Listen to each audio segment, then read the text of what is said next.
1? Is it a 0, an X, and a Y? The infinite third position of quantum computing? Which one are you choosing to view life through? Perhaps a person of faith looking at all things with a mathematical certainty of looking at the horizon, where two people would look at the horizon together and they would not disagree that in fact they were looking at the horizon, that the opinion of the horizon would be a waste of time because it was a visual certainty for the both of them. They would then find out that looking at the same horizon, they may find things in the horizon that the other had not yet seen and perhaps point them out so that one could show the other one a more full version of what it would be like to look at the horizon.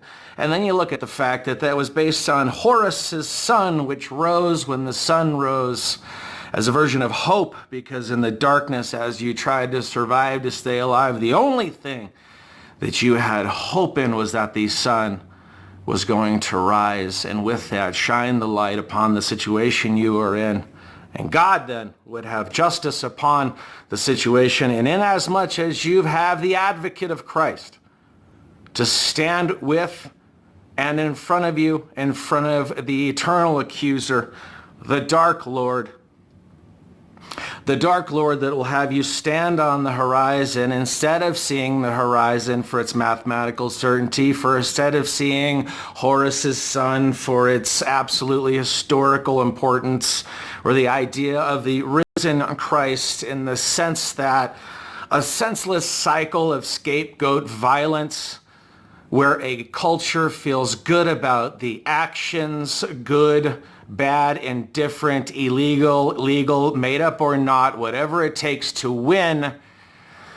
Are you still existing in a place where you're turning the other cheek and you are living a life of nonviolence because there's no violence in the horizon? And that is to be something that we should be looking at truth in its mathematical sense, because if you brought 50 people into a history class, you have 50 histories talking about the history that one professor is telling you, and then all of their histories are going to argue in the middle on his version of his history brought into the history that made it through the victors of the process who got to write the books and got to choose which words went forward and what means what. And if you took that into a philosophy class, you'd have different stories. And if you took it into a logic class, you'd only have logic. And if you took it into a math class, motherfucker, that's the answer.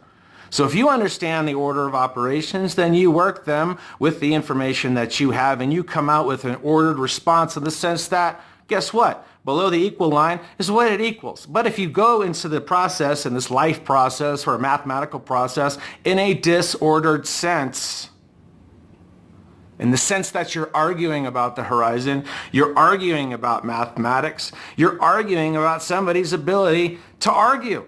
Now, how long have I been yelling? 3 minutes. I saw the Roman Colosseum. I put my hand on it and I said, no shit.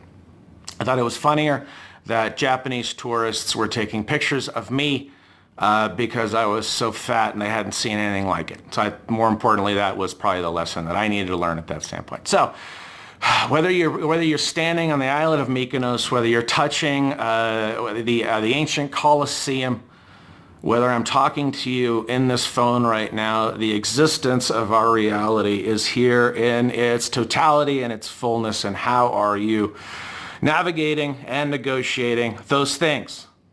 That being said,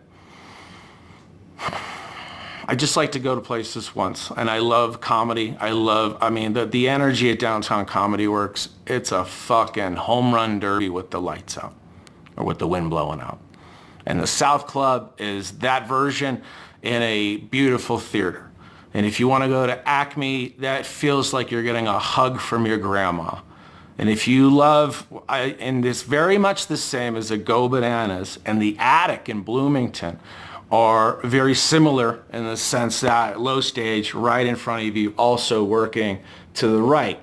And so downstairs, upstairs, but the layout and I believe the stage height is the same, however what it is, a foot, 10 inches, whatever it is, it's perfect. It's perfect for stand-up. And so I love experiencing those rooms, and I was fortunate enough to do the Limestone lyric. Where is this going? I'm fucking telling you, we're about to just laugh at Antifa until our fucking balls fall off. So in Bloomington, Indiana is where the Attic is. That's where the Limestone Comedy Fest, and that dude Jared runs that thing, and he loves comedy, and he gets it, and it's great. And Matt, all those dudes that run that the fucking festival over there, awesome. And if you're a comic, get in and go and enjoy yourself. So the point being, and how many minutes? Indiana, the home of little ditty about Jack and Diane. That's right. John Cougar Mellencamp and Melanie Griffith live in Bloomington, Indiana. It's a farm town. It's a college town. From that movie Quicksilver, I believe, where they were riding the bikes. There was a coffee shop I went to that I think had an homage to that, an homage. And because it's a college campus, because you have liberal politics, because that everything is a war with the left and it is nothing about economic destruction, that somehow a nonprofit group went through a message board and found out the members of this message boards that were saying things anonymously. They attached the anonymous accounts to these real people in the world, doctors, cops, people in the military, did I say cops, physicians, and this lady who lived in Bloomington, Indiana, who ran an organic farm. So I'm not lost upon the fact that it's hilarious that you would want 100% organic, pure, no pesticides, no fungicide. In the same way, these people suppose that you want a pure race, you want pure fruit and vegetables. Heaven forbid humans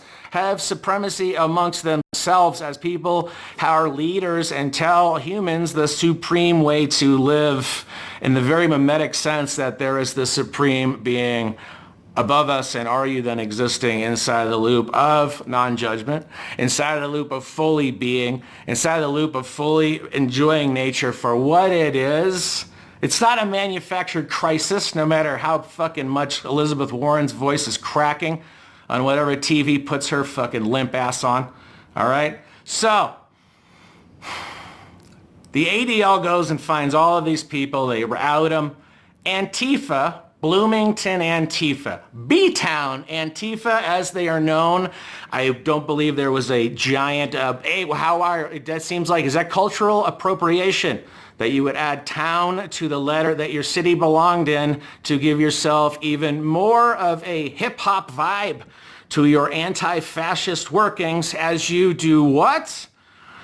Ladies and gentlemen, this lady who ran an organic farm, a no-till, that we do this by hand, we do this by love. You want the greenest and the reddest peppers, the best corn, the sweetest of all things. We want nature's earth brought back to human beings to improve their thought processes. Nope. Hey, lady, you said something bad on a message board. Now we're standing in front of your booth at a farmer's market yelling, why do you hate the Jews? All of a sudden, this lady is now banned from her farmer's market. It's been going on since 2016. The only thing that they can lay claim to as a success is they now have to fucking troll and patrol a farmer's market that exists one day a week in the summer as they try to remove this lady from the president of the board of her own farmer's market, ladies and gentlemen. And now they've shut the whole thing down for 2 weeks as they figure it out. And then is an adult in the room gonna go, hey, fuckface? And I believe it was Bill Burr who said this, and God bless him for saying it. He said, if I've said something that offended you in the past, then do me a favor. Build a time machine and take us back there, and we'll watch it, and I'll apologize to you.